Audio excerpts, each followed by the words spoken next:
Have you ever wondered why some kids open up to their parents about everything while others barely say a word? The difference usually comes down to one simple thing. Communication, wrong parent-child communication, is the foundation of trust, respect, and connection. Without it, misunderstandings grow, conflicts increase, and children may start looking elsewhere for guidance. But when it's there, your child feels safe, supported, and understood. And that's something every parent wants. In this video, we'll uncover the secret to building strong parent-child communication, no matter your child's age. From toddlers who are just learning to express themselves to teens who might prefer silence over conversation, you'll learn practical strategies that actually work. Here's something important to remember right from the start.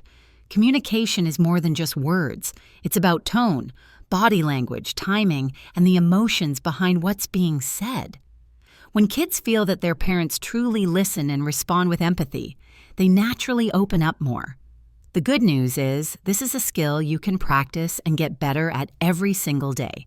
Think back to your own childhood. Did you feel heard? Did your parents take time to listen without interrupting or judging? Chances are, those moments, or the lack of them, shaped how comfortable you felt expressing yourself. The same applies to your kids today. They're constantly picking up signals about whether it's safe to share their thoughts, fears, or mistakes with you. One of the first steps to improving communication is active listening. This means putting your phone down, making eye contact, and focusing completely on your child when they speak. Repeat back what they've said in your own words to show that you've understood.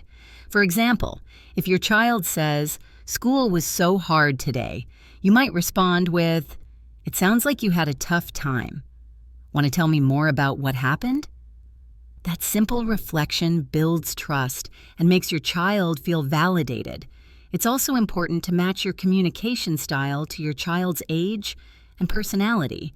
A 4-year-old needs short, simple sentences, while a teenager may prefer open-ended questions that let them explain their side of things. The goal is not to force a conversation, but to create space for one.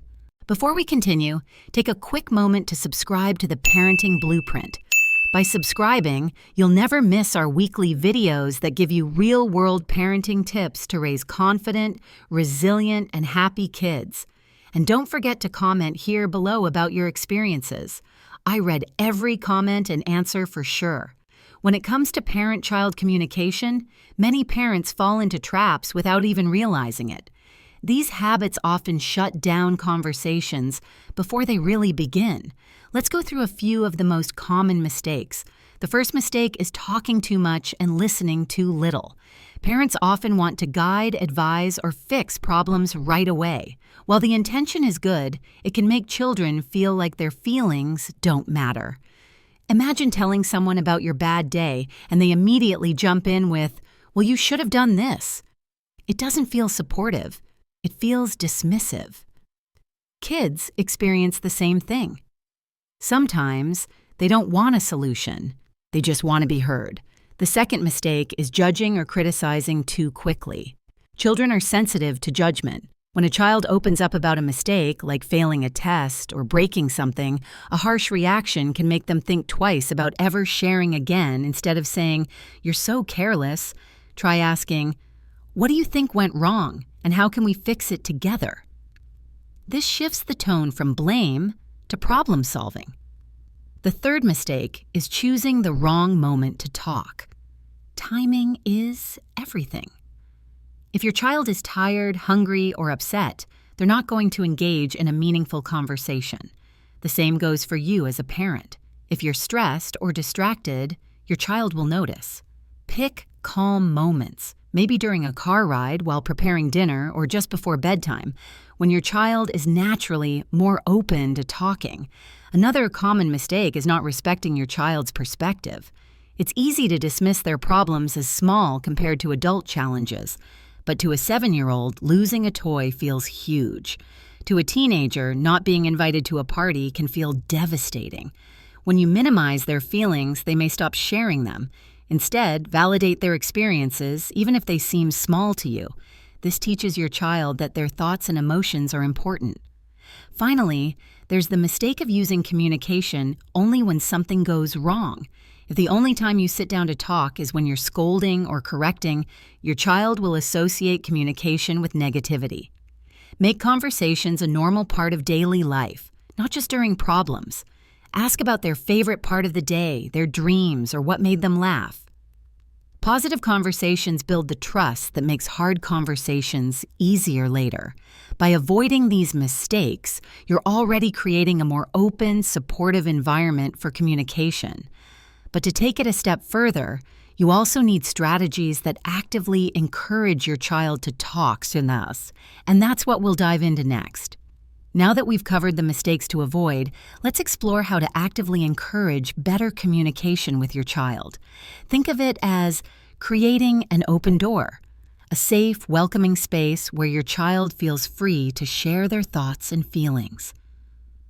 One powerful strategy is asking open-ended questions. Instead of asking yes or no questions like, "Did you have a good day?" Try asking, "What was the best part of your day?" Or "What was the hardest thing you had to deal with today?" These types of questions invite longer answers and deeper conversations. Another approach is sharing your own experiences. Kids often feel more comfortable when they realize their parents aren't perfect. For example, if your child says, "I was nervous about my presentation," you can respond, "I remember being nervous too when I had to speak in front of people. Here's what helped me." Sharing personal stories creates connection and shows that feelings are normal at every age. Consistency also matters. Communication doesn't have to be a big scheduled event. It can happen in little moments throughout the day, maybe during breakfast, while driving, or before bedtime. These small daily conversations add up and signal to your child that talking with you is just a normal, safe part of life. Another key is body language. Kids notice more than we think. A parent who is distracted by a phone or looks impatient sends the message that they're not really listening. On the other hand, leaning in, nodding, and maintaining eye contact tells your child, "I value what you're saying." Even silence can be powerful. Sometimes just being present and letting them finish without interruption is enough. Respecting their privacy is also critical, especially with teenagers. If your child shares something personal, resist the urge to broadcast it to friends or family members. For example, if your teen admits they're worried about fitting in at school, don't mention it at the next family dinner. Protecting their confidence shows them they can trust you. Lastly, make space for fun conversations. Talk about their favorite games, shows, or hobbies. These lighter chats make children more willing to come to you about the serious stuff later. Think of it like building a bridge. Every lighthearted conversation is another plank that makes the bridge stronger. Strong communication doesn't happen overnight. It's built through consistent listening, empathy, and respect. But when you practice these habits daily, your child begins to see you not just as a parent who gives rules, but as a trusted ally. Children communicate differently depending on their age, and adapting your style is key to keeping the connection strong from the toddler years all the way through the teenage stage. With toddlers and preschoolers,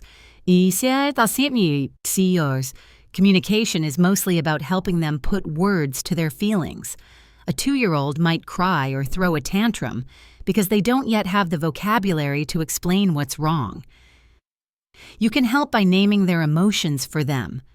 You're feeling frustrated because you can't reach that toy. This not only calms them, but also teaches them how to express feelings more clearly in the future.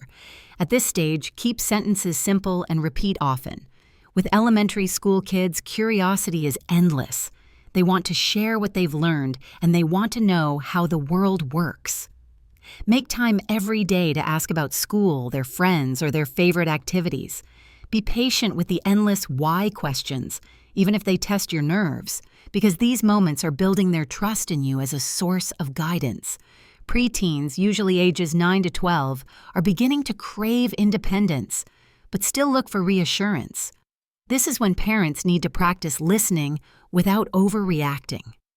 If your child says something surprising, resist the urge to jump in with shock or disapproval.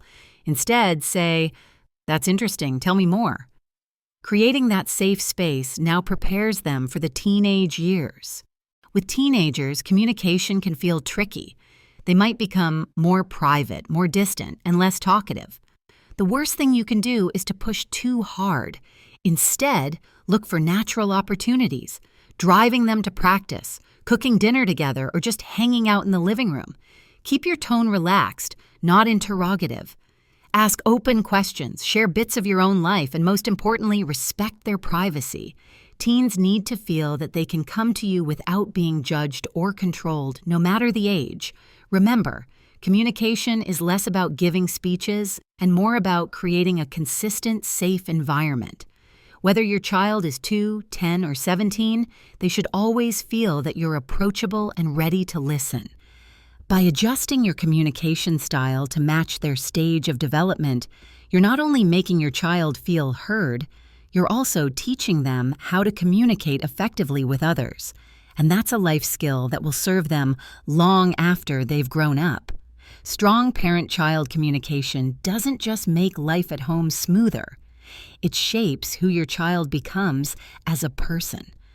When children feel heard and understood, they develop confidence. They're more willing to share their struggles, ask questions, and seek help when they need it. They also learn empathy because they've experienced what it feels like to be listened to with patience and care. Good communication also strengthens resilience. Life will challenge your child with setbacks, disappointments, and conflicts.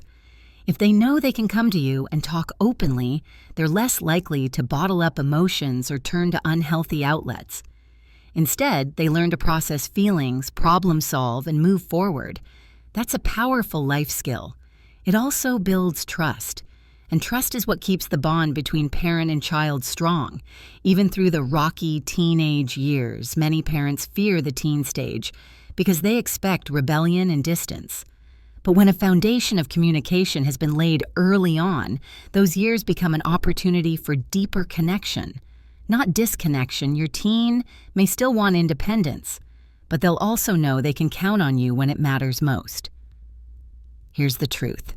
Communication is not about one big talk. It's about thousands of small moments, spread over days, weeks, and years.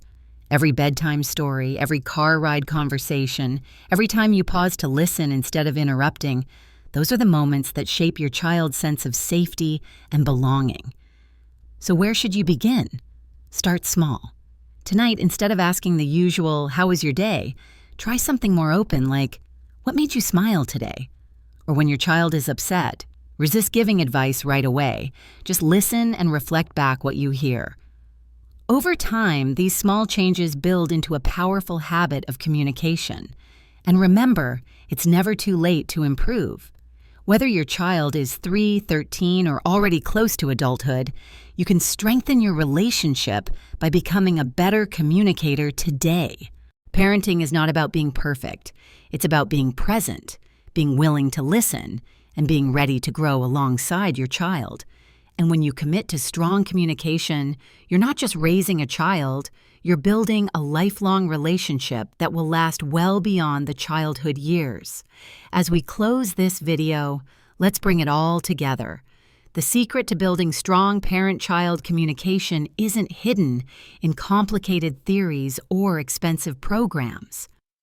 It's in the everyday choices you make, the way you listen, the way you respond, the way you show your child that their thoughts and feelings matter. Strong communication is built through trust, patience, and consistency. It starts with being present, putting down the phone, turning off distractions, and giving your child the gift of your full attention. It grows when you validate their emotions, even when those emotions seem small compared to adult challenges.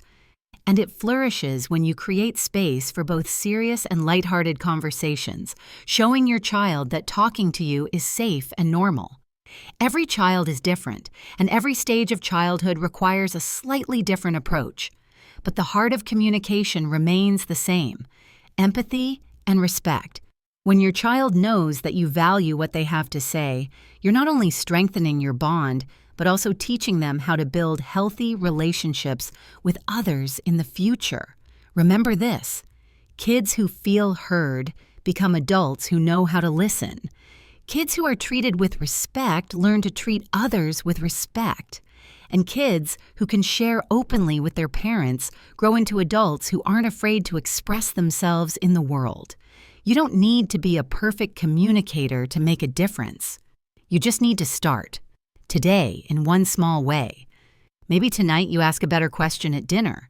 Maybe tomorrow you pause before correcting and choose to listen first. Over time, these small efforts create big results. And most importantly, never underestimate the power of your presence. More than your advice, more than your solutions, your child needs to know you're there, truly listening, truly caring, and always ready to connect.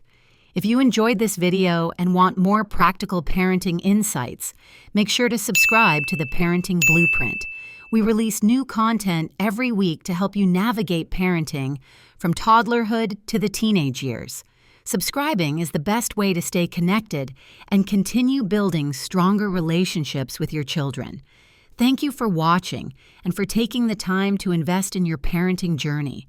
By focusing on communication, you're not just raising kids. You're shaping future adults who will carry the lessons of empathy, trust, and respect for the rest of their lives.